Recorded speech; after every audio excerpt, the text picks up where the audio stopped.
Exercise number 2 है हमारी, work in pairs और ग्रुप्स।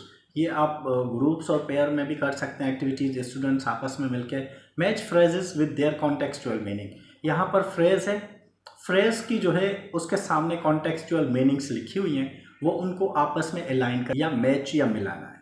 तो हम आप नंबर के साथ भी मिला सकते हैं और मैच बाय ड्राइंग लाइन्स वगैरह भी आप इस ऐसे भी कर सकते हैं। तो हम लाइन अप मिलाकर इनको मैचअप करने की कोशिश करते हैं। So let's come.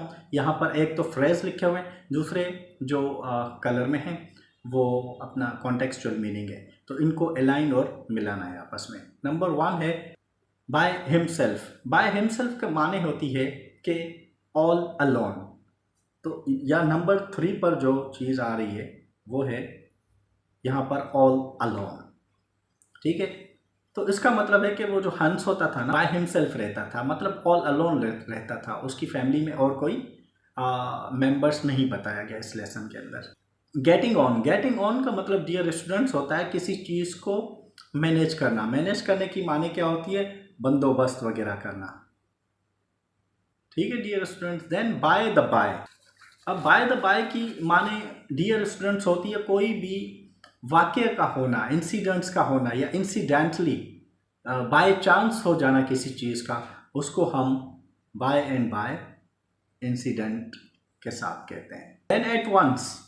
आपने सुना होगा या देखा होगा लाइक वाइज, कुछ चीज़ें जो है ना वो बहुत ही जल्दी हो जाती हैं, आप तस्वुर भी नहीं कर सकते।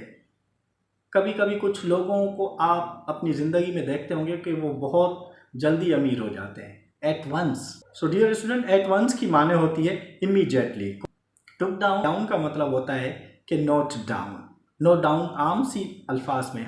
मोस्ट प्रोबेबली डियर स्टूडेंट्स हम अपने क्लास के अंदर नोट डाउन वर्ड यूज़ करते हैं, जिसके लिए आप वर्ड टेक डाउन भी यूज़ कर सकते हो, जिसका मतलब है, जिसकी माने है राइट। मतलब कोई चीज़ आप लिखते हो, आप उसको राइट करते हो, उसके लिए ये वर्ड यूज़ होता है। डियर स्टूडेंट, कीप अप जो वर्ड है हम यूज़ करते हैं, वो यहाँ पर जो वर्ड इसके लिए अवेलेबल है वो है continue. Keep up and carry on. Most probably keep on word भी हम यूज़ करते हैं, मतलब कोई भी काम जो आप जारी रखते हो उसको कंटिन्यू और जारी सारी रखो। Then as good as. अब यह है वेरी नियरली।